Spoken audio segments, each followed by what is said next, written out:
বিসমিল্লাহির রহমানির রহিম। শুরু করতেছি পরম করুণাময় সেই আল্লাহর নামে, যিনি আমাদেরকে সৃষ্টি করছেন। আজকে মন্নার পার এই যে সংলগ্ন যে ব্রিজ আছে, ব্রিজের উপরে যে দাঁড়িপাল্লা মার্কা উদিত হচ্ছে, সেটা আসলে এই দাঁড়িপাল্লা ইনসাফের প্রতি শুধু উদিত হচ্ছে না, সেটা হচ্ছে হলো জামাতি ইসলামের যে দাঁড়িপাল্লা মার্কা। সেই দাঁড়িপাল্লা মার্কা নিঃস্বার্থভাবে সাধারণ জনগণ, সাধারণ মানুষ যেভাবে এই মার্কাটাকে মানে প্রমোট করতেছে, তাতে বোঝা যাচ্ছে যে ইনসাফের প্রতীক আর বেশি দূরে নেই, এটা অতি সন্নিকটে এবং কালেমার পতাকাও অতি সন্নিকটে। আমাদের জামাতি ইসলামের যে আমিররা বলছিলেন যে কোনো একদিন এদেশের আকাশে কালেমার পতাকা উঠবেই। তো আমাদের মনে হয় এখন এই অ্যাডভান্স এই কালেমার পতাকা এই মন্নার পার ব্রিজ সংলগ্ন যে উপরে ইনসাফের প্রতীক দেখতে পাচ্ছেন, তারাই সেটাই একটা দৃষ্টান্ত উদাহরণ হিসাবে আপনারা দেখতে পাচ্ছেন। এবং সাধারণ জনগণ এখানে দেখেন অনেক ভিড় করছে, এবং যারা এখানকার দায়িত্বশীল এখানে দেখাও আমি ওখানে যাই। আসসালামু আলাইকুম ভাই। আজকে এই যে ইনসাফের প্রতীক আপনাদের এলাকায় উঠতেছে, আপনার অনুভূতিটা কি?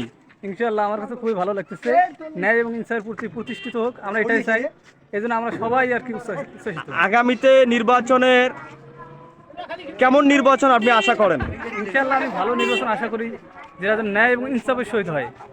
এবং আমাদের যে পিয়ার পদ্ধতি ইলেকশনে, এটার জন্য আমরা খুবই আনন্দিত এবং যেন আগামীতে হয়। মানে আগামীতে পিয়ার নির্বাচন নিয়ে আপনার মাথায় হেডে কি রকম আছে সেটা বলেন। আমার কাছে ভালোই লাগতেছে। কারণটা হইলো কি, যদি পিয়ার পদ্ধতি ইলেকশন হয় তাহলে দেখা যায় কোনো মানে বাণিজ্য হবে না, যেটা আর কি সিট বাণিজ্য হয়, সেই সিট বাণিজ্য হবে না এবং কোনো জায়গায় সন্ত্রাসী হামলা এগুলো হবে না। এই জন্য আমি পিয়ার পদ্ধতি চাই। আচ্ছা, এই যে প্রতীকটা আপনি দেখতে পাচ্ছেন, যে জামাতি ইসলামের যে প্রতীকটা আপনি দেখতে পাচ্ছেন দাঁড়িপাল্লা, সেটা ইনসাফের ন্যায় ও ইনসাফের প্রতীক, তাই না? এই যে এর আগে তো অনেক একটা গান আছে না, যে গানটা জানা নাম কোনো একদিন এদেশের আকাশে কালেমার পথ। এই যে মুরব্বী, আপনি বলেন তো, যে জামাতি ইসলাম যদি বাংলাদেশে আসে তাহলে আমাদের দেশটা কি রকম একটা শাসনে, মানে শরিয়া আইন থেকে শুরু করে সবকিছু শাসন আসলে মানে ঘুষ সুর কিছু থাকবে না, সবাই সবার স্বাধীন মতন চলতে পারবে। এই যে নির্মাণ শ্রমিক একটা আছে আমাদের ইনসাফের প্রতীকের, যে একটা নির্মাণ শ্রমিক, তার কাছে আমি শুনবো তার অনুভূতিটা কি। আচ্ছা, আপনি যে বিনা স্বার্থে এই নির্মাণ করতেছেন এই ইনসাফের প্রতীক, আপনার কি রকম অনুভূতি আসতেছে একটু বলবেন? আমার খুব ভালোই লাগতেছে এই কাজ করে।